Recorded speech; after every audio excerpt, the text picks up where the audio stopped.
warahmatullahi wabarakatuh. Waalaikumsalam warahmatullahi wabarakatuh. Kami ucapkan selamat datang kepada saudara-saudara yang hadir di sini.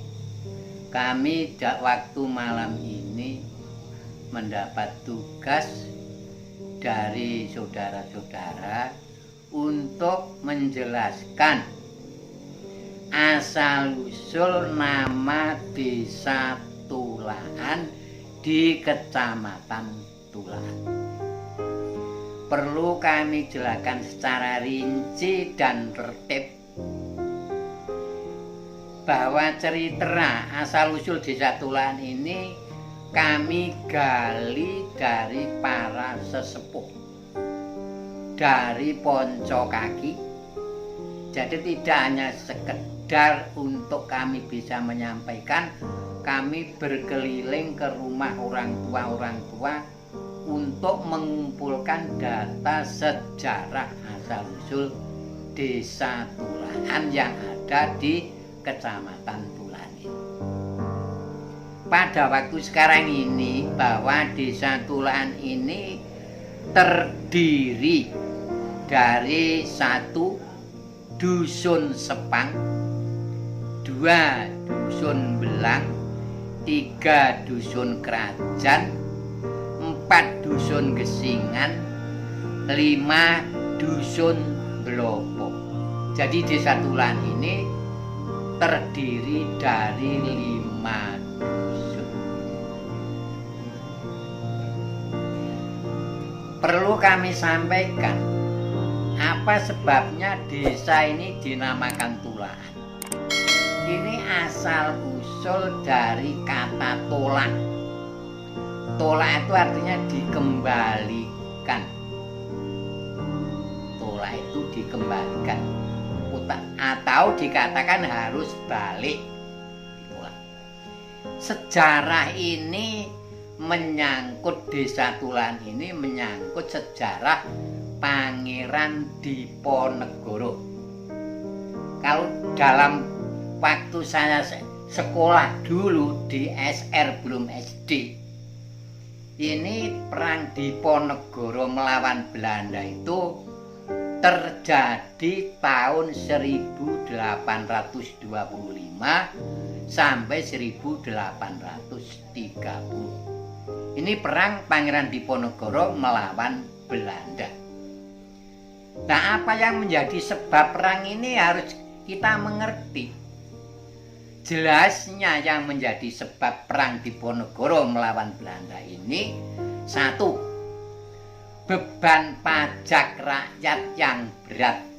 Ini beban pajak masyarakat yang berat sehingga masyarakat tidak kuat membayar pajak. 2,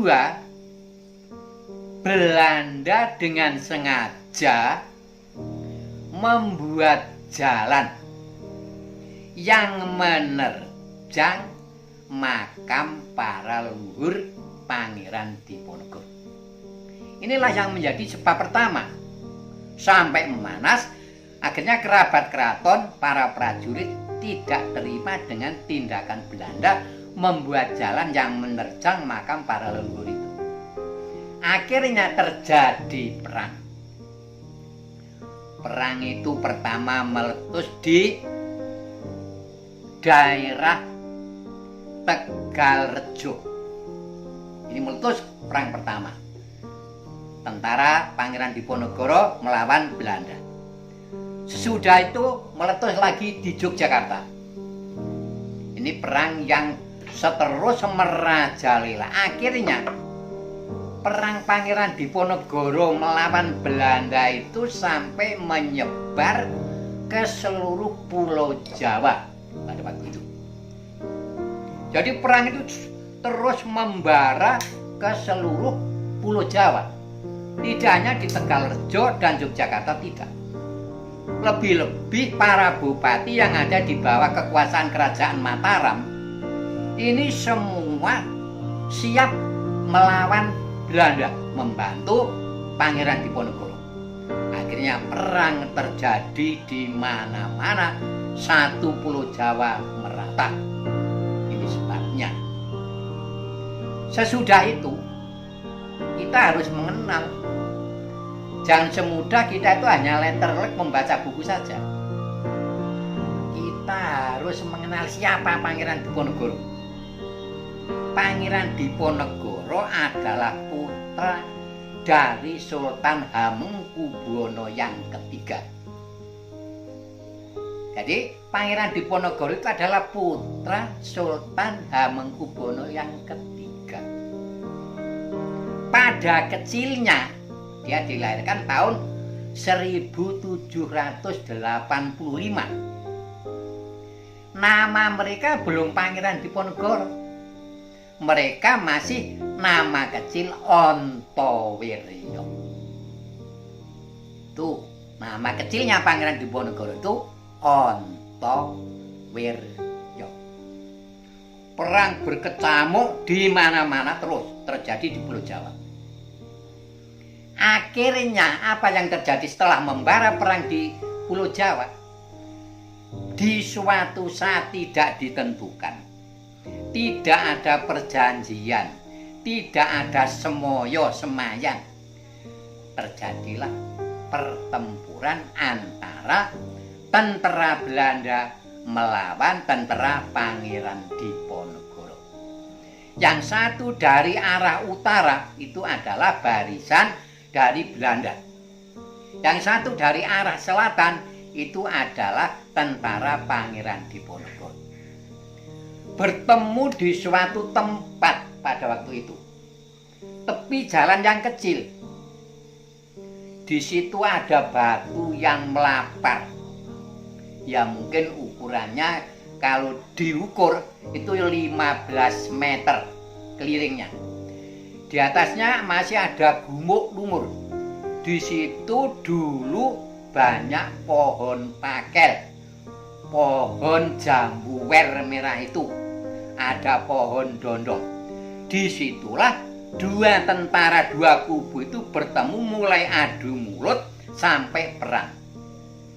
Perang terjadi pada waktu itu di tempat batu dan di lumur itu.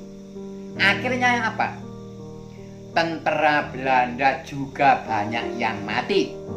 Tentara Pangeran Diponegoro juga ada yang mati. Sekarang mengenai persenjataan.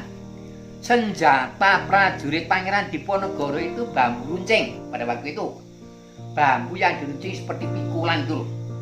Ada lagi yang membawa tumbak, ada yang membawa keris, ada pula yang membawa senapan, tapi belum terlalu banyak.